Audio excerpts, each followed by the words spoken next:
Destination FP, ta formation professionnelle sans détour. C'est sous ce nom que les centres de formation professionnelle de l'Abitibi-Témiscamingue et du nord du Québec lancent leur nouvelle image de marque pour promouvoir et valoriser leurs 42 programmes d'études. Premier objectif, bien sûr, d'augmenter nos inscriptions en formation professionnelle. En contexte de pénurie de main-d'œuvre, parfois on manque d'élèves dans nos programmes de formation, même que des fois certains programmes ne peuvent partir faute d'élèves. Et bien sûr, le deuxième objectif, c'est de faire connaître que l'AFP, c'est une voie de diplomation comparable à celle du cégep et de l'université. De nombreux mythes et préjugés entourent encore ce type de parcours académique, selon le directeur du Centre de formation professionnelle Arikana.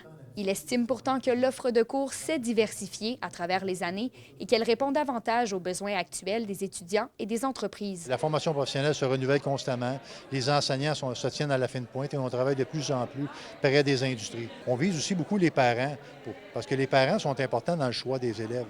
Souvent, l'élève a un choix suite à avoir rencontré le conseiller en orientation scolaire. Puis quand il arrive avec son projet de vie ou son choix, à l'occasion, les parents, la famille vont lui dire « va pas là, formation professionnelle, c'est pas pour toi ». Peut-être ce qu'on pourrait faire, c'est dire à notre jeune, termine ton secondaire 5 si tu veux terminer, et ensuite de ça, va en formation professionnelle. Les centres de formation jugent qu'ils ont la capacité de rejoindre des élèves ayant différents cheminements scolaires, comme la plupart des enseignements ne durent que quelques mois. C'est d'ailleurs le cas pour Estelle Rondeau et Laurie Sanson, qui ont toutes deux étudié au campus de Val-d'Or. C'est vraiment concret comme formation. On a des milieux de stage qui permettent de voir aussi quelle ambiance, quel milieu qu'on voudrait vraiment plus travailler. Moi, de mon côté, c'était vraiment pour changer de qualité de vie, avoir plus de temps, plus d'argent, pouvoir vivre mes rêves avec moi et mon conjoint. Ça a vraiment été une surprise pour nous que de savoir que c'était disponible. C'est pour ça qu'on a choisi ça. Un site Internet qui rassemble toutes les informations des programmes va être lancé dès la semaine prochaine et un premier guide régional des formations sera aussi disponible à l'automne prochain.